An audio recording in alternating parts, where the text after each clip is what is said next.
All right, welcome everyone. This is our Happy Feet tonight, and our speaker is PJ O'Clair, and the topic is the body's quiet connector, fascia movement and everyday support. And I'd like to tell you a little bit about PJ. She's a highly sought after, internationally recognized, award-winning health and fitness professional.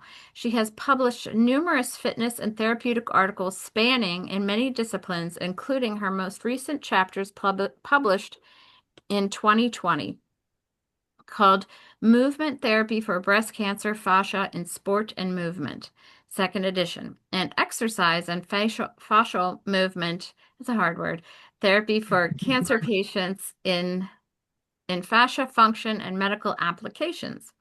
In addition to being a leader in the mindful movement since the 1980s, PJ owns and operates Praxis Performance and and and wellness and I'm sorry, Praxis Performance and Wellness in Beverly, Massachusetts. PJ and her team specialize in specialty training and movement therapy. She is also well known in both the consumer and professional markets as a movement innovator. PJ specializes in STOT Pilates, Merriweather, fascial movement, and TRX, and she has appeared in over 80 fitness videos and is highly driven and extremely passionate and committed to all aspects of health and wellness. In her personal time, PJ, along with her husband, is an avid cyclist and participates in many charitable events. And maybe many of you know that she does live in the, the Northeast, which was hit by the big storm last week. So I appreciate you rescheduling, PJ, and you can take it from here. Well, thank you so much. And oh my gosh, I'm exhausted listening to that bio. So I like to have some fun in these workshops because I think that it's just so important, especially I'm not used to teaching at 7 p.m. at night. I always do 6 a.m. in the morning. So this is a late start for me. And I just want to say how grateful I am to Jen for having me here. This is some of the like, even though she mentioned I do a lot of global work and I've written chapters in textbooks, and this is what I really love to do. This is my passion right here, is to be with people who are living their lives and dealing with the things that they're dealing with, and just being able to share with you some tips and some tools that might be able to make your everyday a little bit more pleasurable, is what I love to do. And I train clients all the time. I do work online, but I also do one-on-one training still, even though I'm more in the writing of programs side of things and the technical side of things. I still love the practice of being with people.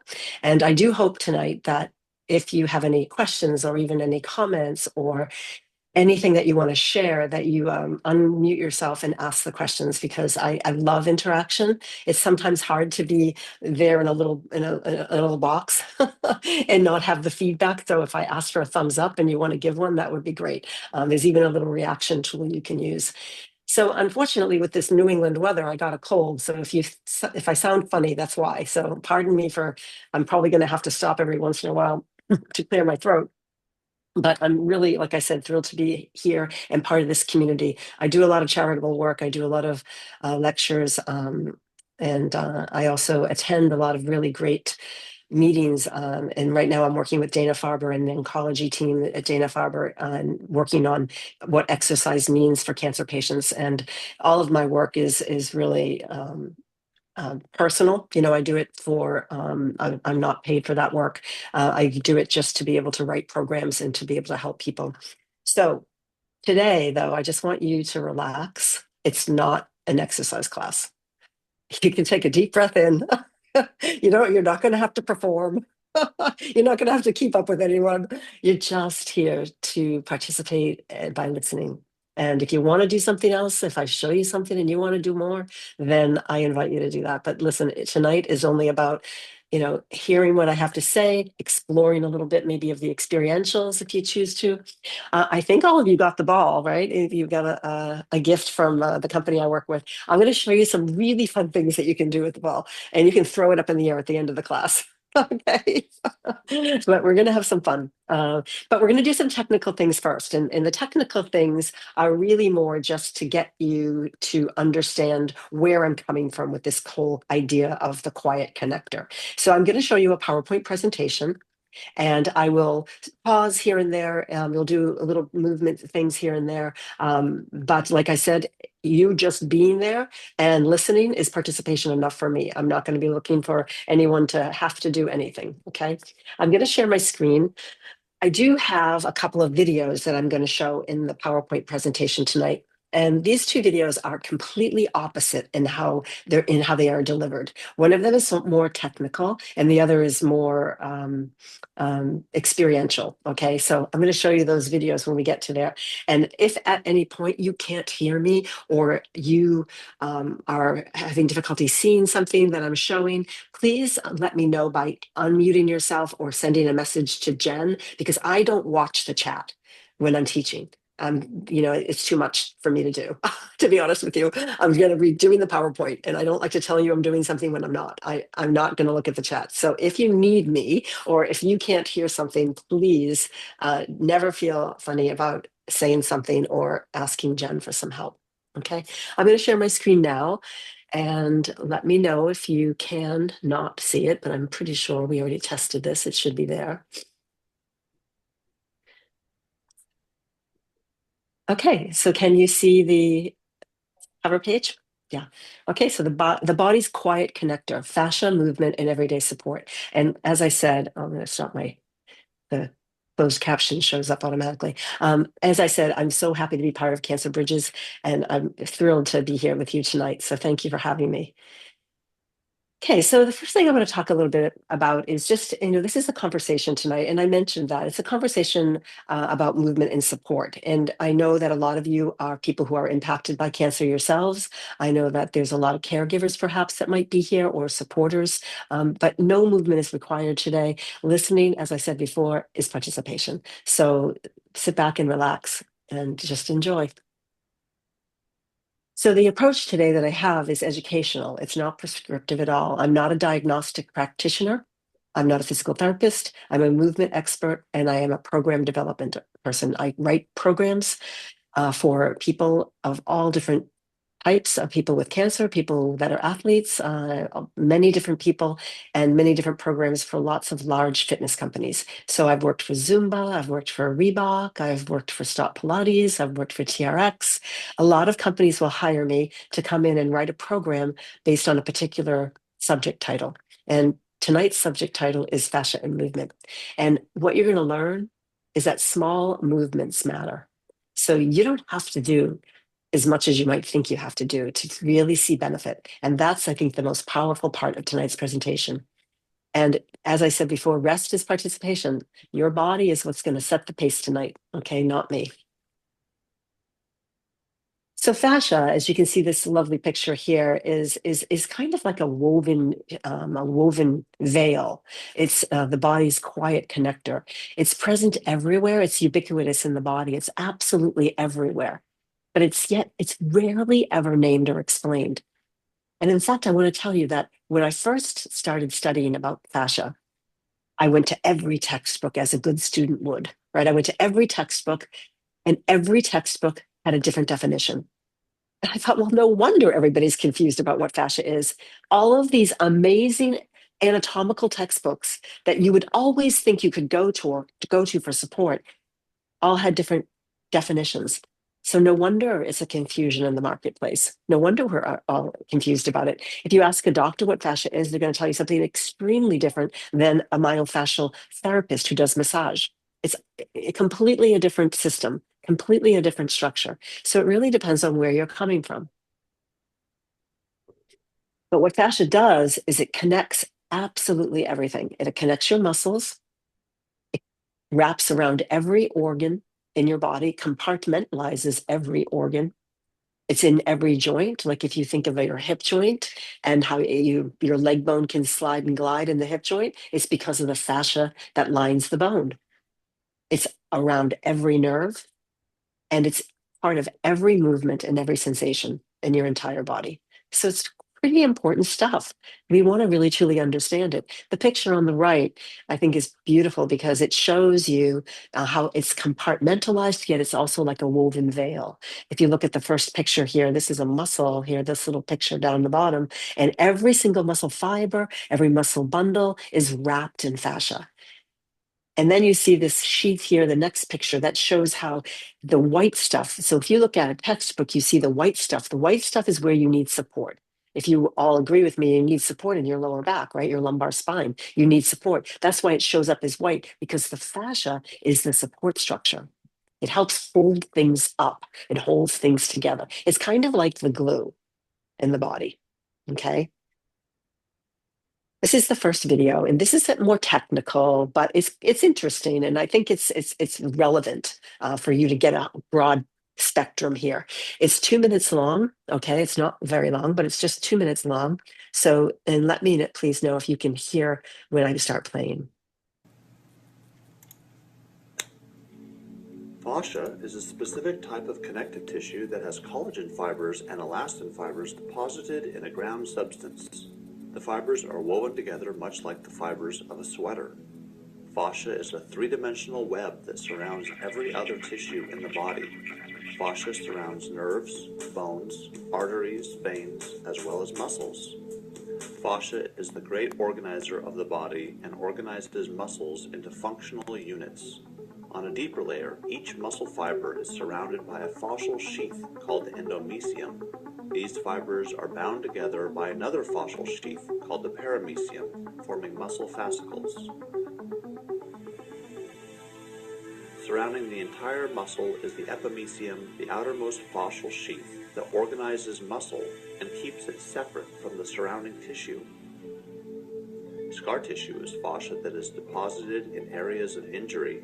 Scar tissue is wonderful for healing wounds, but because fascia is in a continual state of being created, when there's little movement between muscle groups, the fascial sheaths begin to grow together.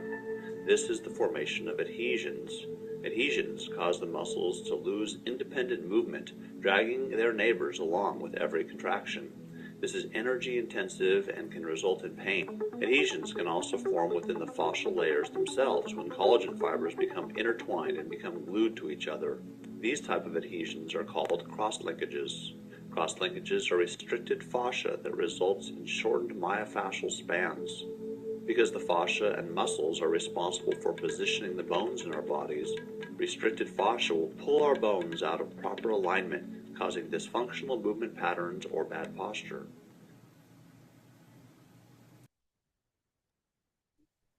Okay, so I want to just sort of mention a couple of things that happened in that slide, if you heard it well, and maybe there were certain things that you got from that. But I would imagine, a lot of you have experienced scar tissue based on your treatments, and that's a big area of concern for people, is the abundance of scar tissue and how much scar tissue does build.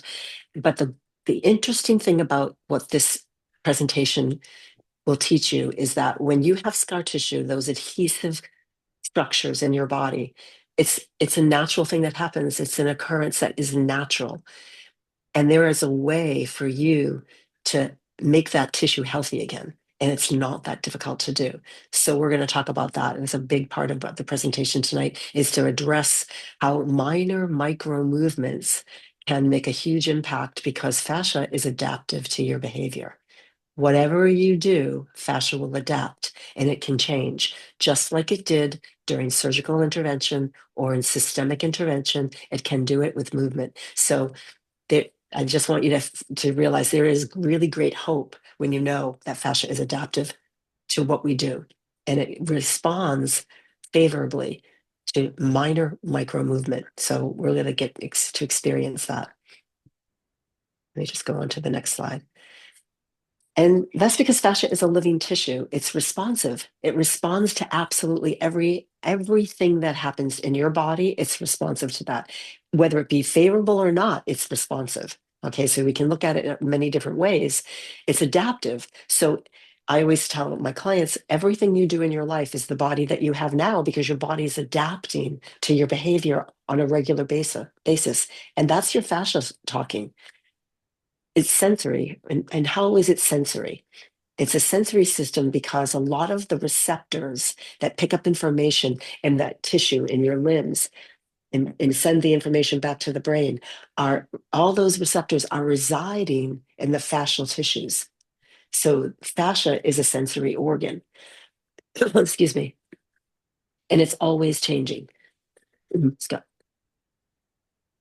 So that's the good news, that it's adaptive to our behavior and that it's always changing. We can make a huge impact. This is the other video. Now you'll see, I want you to watch, it's 30 seconds only. So it's so fast that, it goes too quickly for me. But the beautiful thing is the music, but I want you to look right now at the picture. You see the baby in the mother's back? And do you see how her arms are by her side and she's got that bowl on top of her head? Now watch the video and we'll talk about it after.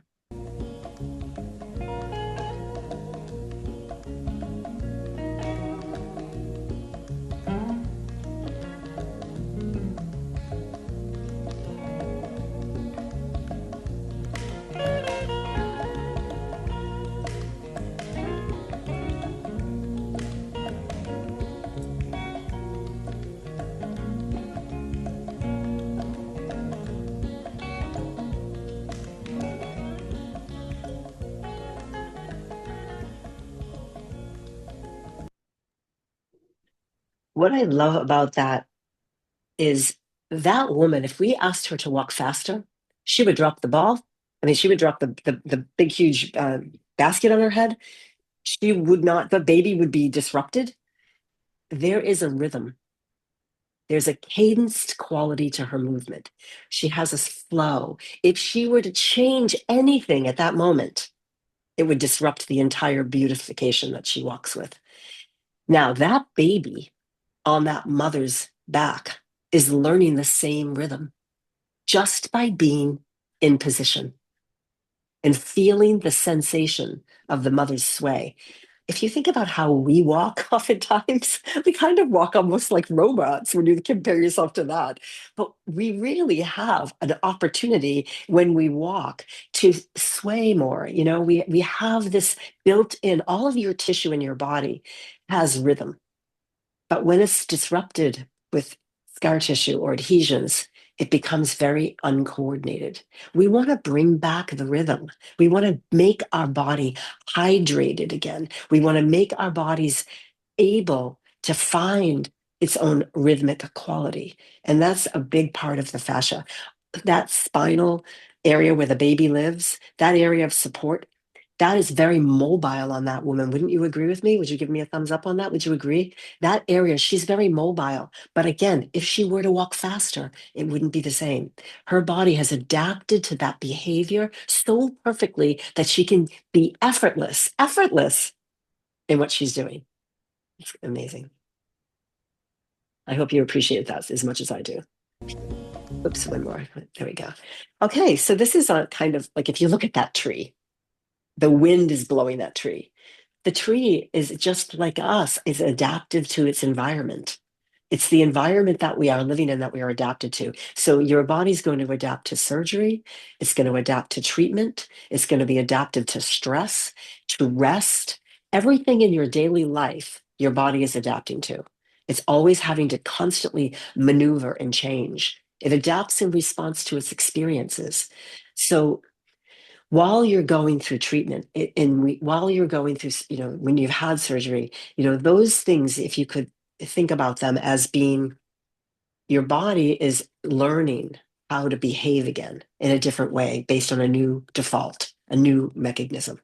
And we can teach it and we can guide it through the path. And that's what I'm hoping you get out of today is just the understanding that you can make some micro movement changes that will help with the different treatments that you've been through or the different stress that you have in your body. We can use it as a positive, this adaptive concept. Some of the experiences that you may have noticed through your treatment would be tightness, right? You get a tightness in your tissue or a tightness in just your body as a whole. Maybe there's some pulling or some stiffness there, port sites or, in surgical intervention areas or radiation areas, that can be thought of as a pulling or a stiffness type of a sensation. And fatigue, you, I'm sure, have experienced fatigue, just feeling completely different in your body and in areas in your body that feel unfamiliar. Some of this, believe it or not, are processes that have to happen. In fact, fatigue is asking you to rest. So it's actually an indicator. It's like it's trying to tell you it's time to rest. You can look at that as a negative, but you can also look at that as a positive and say, if I'm fatigued, I need to rest, and listening to your body and taking the messages from inside. It's not an error that things happen. Your body is speaking back to you with these areas of tightness. The tightness is asking you to move. The pulling or the stiffness is asking you to breathe. Maybe you can breathe and get the rib cage resiliency back. So I hope this is inspiring in some ways. Okay, so we got the ball. I know that everyone got their ball. And so we're going to look at the ball tonight as a support. It's a support structure. Okay, it's a prop, but it's also a support structure. And when we have gentle contact with the body, with an external source like a ball or a band or something like that, it can help us to reduce effort, and it can also increase comfort. So we're going to use this in a couple of different ways tonight, this ball, and I think that you'll enjoy it. And I'm glad that you have the ball now, because you'll be able to use it on a regular basis in very simple ways to get that sort of change of experience from those symptoms that you may have been feeling that I discussed already. This is an old picture of me because I didn't have the same hair color, but that is a picture of me. And that's what we're going to be doing. We're going to be doing the ball awareness and breathing technique. So this is where if you want to participate, I will invite you to do so. You're going to take your mini stability ball and you're going to place it here just under your arm. And then you're just going to hug your arm, as you can see in the picture that I have done. And you don't have to tilt your head right now. I just want you to hold that ball there. And by clasping your hand or wrist together, just to notice the kind of pressure that you're feeling. It should be gentle, but it should feel like a gentle pressure against the side of your rib cage.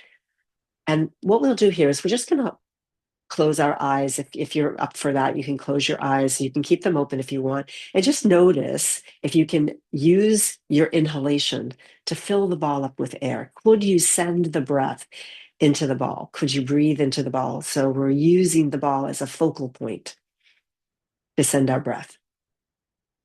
When you're doing that, what happens is there's an expansive quality of the rib cage with inhalation, where the rib cage starts to elevate upwardly, the lower ribs elevate upwardly and outwardly, sort of like a bucket handle, with your old-fashioned bucket handle. Your rib cage is like a bucket handle, rising and falling with the breath. And the ball is providing a sensory stimuli to give you that feedback to breathe into the ball, to allow for that upward motion to happen.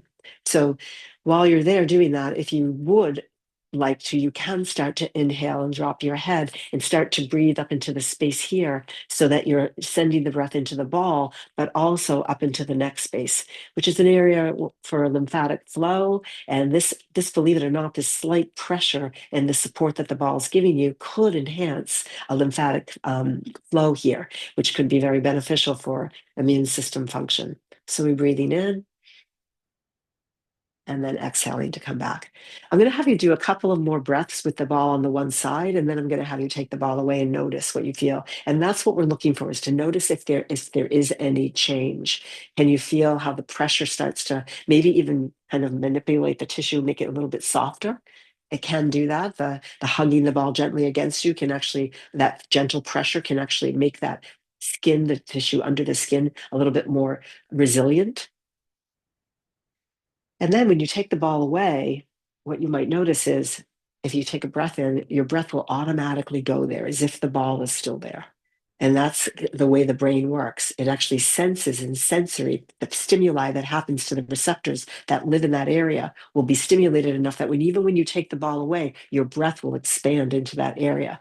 You can feel that change happen. And then I would invite you, of course, to do it on the other side, where you take the ball here and you use the ball. So when you're practicing on your own, if you're not doing it with me tonight, you just use your breath. You inhale and you think about blowing the ball up with your breath, the inhalation. And then on your exhalation, we breathe into the nose and out through the lips. You might feel a gentle, like I said, pressurization of the ball against your arm against the ball against the body. And that is, again, to hopefully start to increase that rhythmic sensation of your rib cage movement, get that resiliency.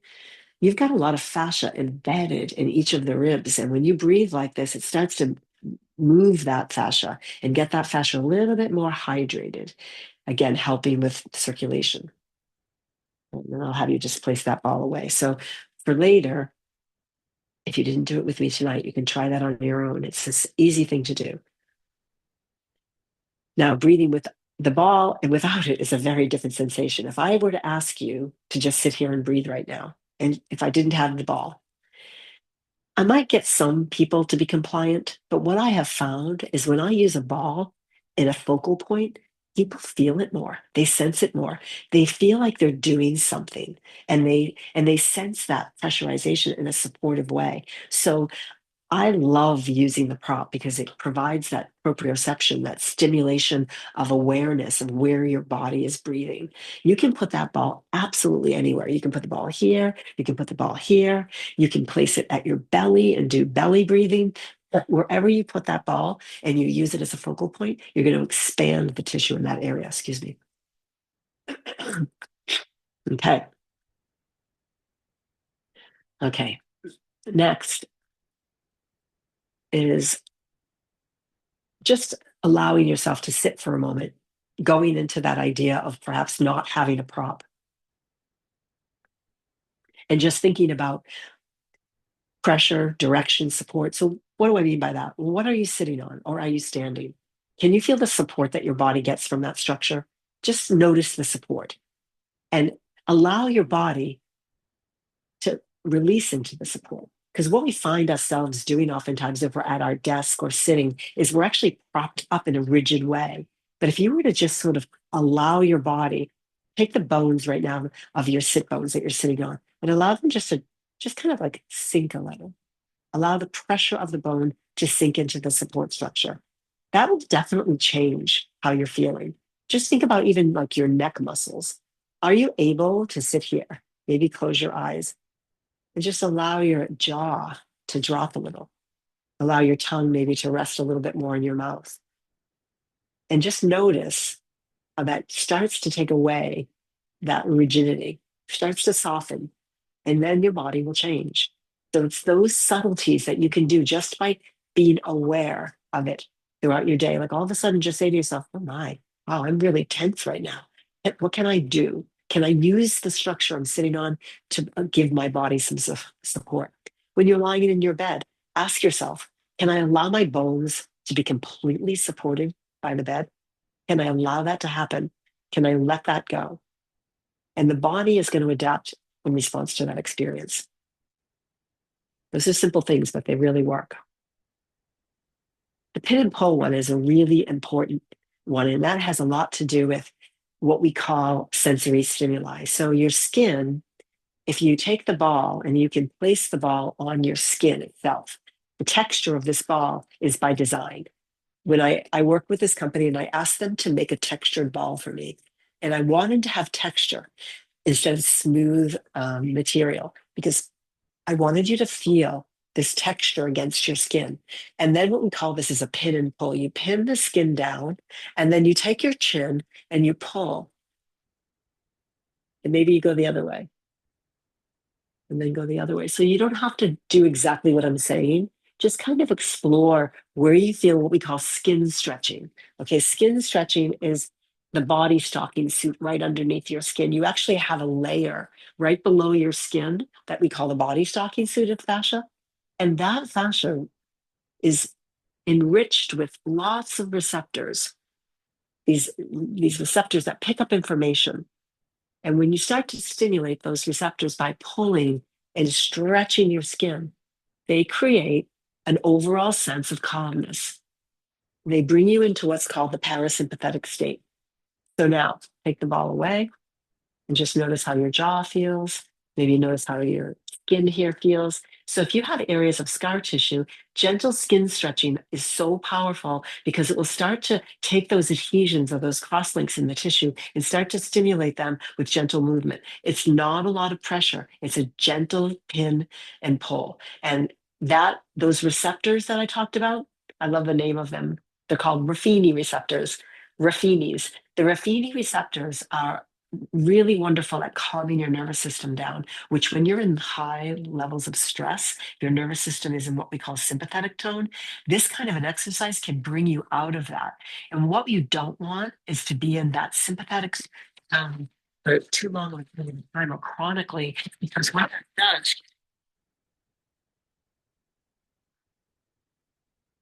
what that high level stress does is it creates a much stiffer body. So you're actually rigidifying your body when your body goes into those fight or flight episodes. So by bringing yourself into this calming state, by using the pin and pull, something so simple, you can really go into what we call the chill mode, like you're chilling out. You're allowing your body to down regulate as opposed to up regulate. How did that feel? Did anyone try that? Did you? Yeah. Okay. Let me go to the next slide. Gentle, slow movement invites the body to settle. So that's a pretty profound thought. Like gentle, slow movement invites you to settle. It's when you work too fast or you rush something in movement that your body doesn't know how to keep up. So if you can just start with gentle, it doesn't mean you always have to move slow. I always say speed is a variable. We don't always want to move at the same speed. But when you want to rehabilitate and you want to repair, you do have to start slow. And you do have to do it with a conscious mind and really think about, allowing yourself to sense and feel the change that could occur. Because if you just go through the motions without stopping and reflecting, you don't really notice the change. And then there's not a lot of motivation to want to do it again. I want to promote motivation. If it feels good, you're going to want to do it again.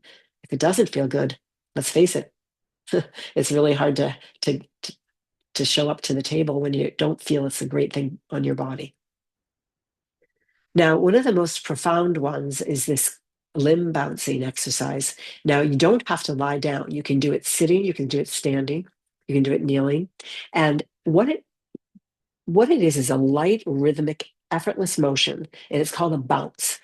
Bouncing, just think about an oscillatory effect. It kind of creates this vibration or these rhythmic kind of gentle sensations that flow through your body, through the water of your body, which is we're 60% water. And these gentle bounces are sort of like ripples or waves of energy that flow through your body. So I'm going to have you try something. If you want to try this one, this is a really fun one. I'm going to stand up just so that I can show you what I'm going to do.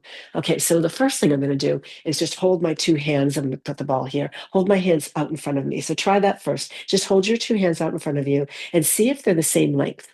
Are your two arms the same length? Okay, they probably are, unless you have some sort of, they're relatively speaking, they're probably the same length. Okay, so just check that out first. Okay, now take the ball on one side, and you could be doing this lying down or standing up. Notice how I don't have my hand on the ball. I have my wrist on the ball.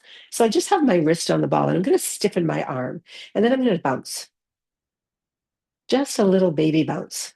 Okay. Now, the arm has to be slightly rigid in order to bounce.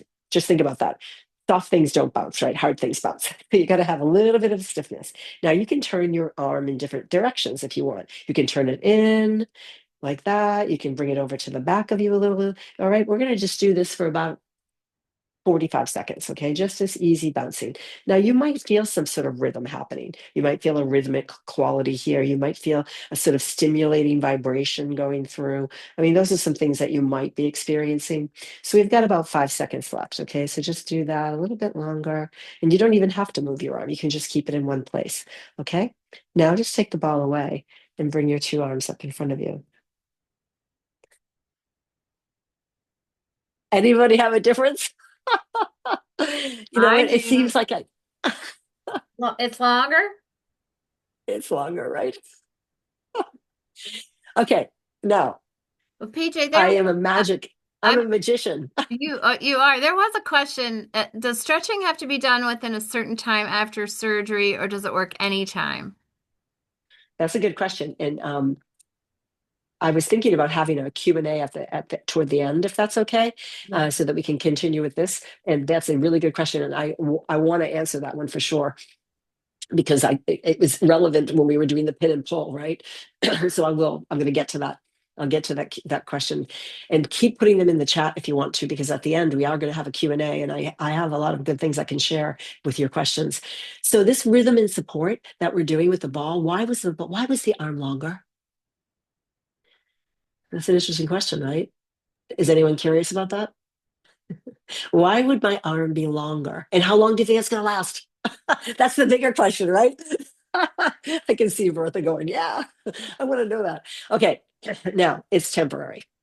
Yes, it's temporary. But the results that you get long term from it are hydration of the tissue and that rhythmic quality that travels like a vibration through your body is a cellular communication thing. And you know that the cancer cells are there are cells that have gone rogue, right? There's cells that have gone rogue in your body, right? They're doing things that they shouldn't be doing. They're not following their pre-wired plan. The cancer cells are cells that have gone rogue. So when we do gentle vibration and gentle rhythmic motion, oscillatory motion, we make our body less hospitable for cancer cells to want to live. And that's huge. So you're speaking to your body in a cellular way when you do gentle humming. It even happens with humming. Maybe you've heard of that. Humming or singing in the bathroom. It's not a bad thing.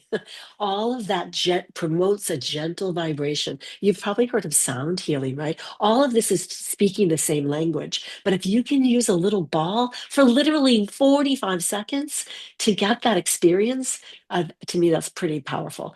Now, we can do this with our legs too. If you're lying down, you can put the ball under your ankle and say, this is my leg, and you bounce that. And that gets a really an amazing lymphatic. There's a lot of lymph nodes in the groin area, and that can stimulate that lymphatic flow. Just like here, where the arm, it's stimulating the lymphatic flow here.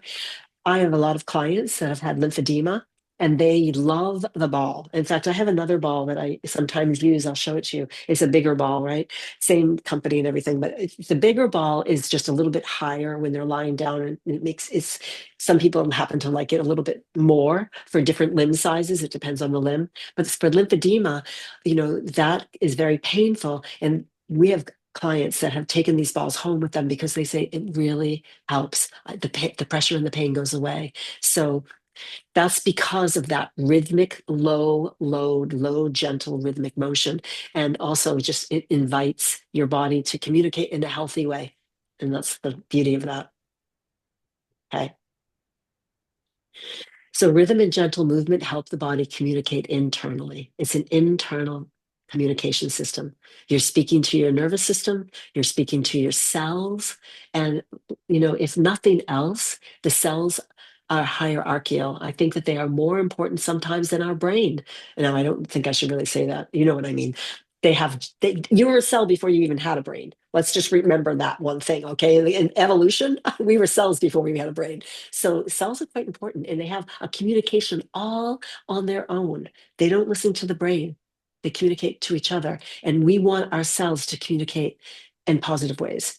And we don't want cells to be bullies and try to get all the cells to do bad things like they are doing, which happens. Okay, I know that sounds like a funny way of saying it, but that's what happens with our cancer cells is they actually bully other cells into being bad like them, and that's what we want to try to avoid. And we want to try to make our environment, our internal environment, so much more hospitable to the good cells and less hospitable to the bad ones. Embodied experiences. Okay, so we did awareness. We first started with breath and we did awareness. Awareness is a really important, it teaches you that you are safe. Creating that awareness within your body, being able to know who you are, know where you're at, is very, very much for your brain. It really is a safety tool. It really helps you. The pin and pull helps you settle down, helps you to get that calming effect through the body. The limb bouncing, you feel alive again without effort, right? You just get this sense of like your cells are dancing in there. Okay. Small movements count. Comfort guides intensity, right? You want to make sure that you're not working too hard, right? Why would you want to do that? You want to make sure you're comfortable, but you're moving. Variety matters more than effort. Like, if that's why I said to you, when you're doing this arm bouncing, turn your hand outward, turn it inward, because you know what? Every time you move in micro movements like that, a different part of the tissue is having stimulation, a different part of your body's feeling the vibration. All of that is important. Rest and reflection is part of movement, being able to rest and reflect. What do I feel? Did I sense that? It's all part of it, and it adds up. So some daily support ideas. Notice support the chair, the floor. Like, notice how much you can get support from your environment around you. You don't have to be there all on your own. You can use things to give you that support. Using gentle pressure. When you're in pain, applying pressure to a painful area can help with the pain receptivity. It can make that pain go away. So gentle pressurization. I call it pressurization with the ball and different parts of the body, just holding there, supporting there, helps to bring that body into that more homeostasis. Variety, again, matters more than effort, and small moments of rhythm, just having those. All of our stored energy in our body, we store energy. Our bodies store energy, kinetic energy, it's called. All of that stored kinetic energy resides in our fascial tissues. And in order for us to bring them up to life and to foster the health of them, we need to do rhythmic things. We need to do swing patterns. If you have the ability to swing your arms, swing your arms. I have my clients just do gentle swing patterns, just easy swing patterns, just like that. And what that does is it helps with breaking down the adhesions. It helps to tap into that stored energy. And it makes you feel like you're moving without too much effort because you're not muscling it. Muscle efforting is completely different than swing quality, right? You get tired doing muscle work, but you don't get tired using your body as in a swing. It's like a pendulum motion. It's a continuous, effortless action.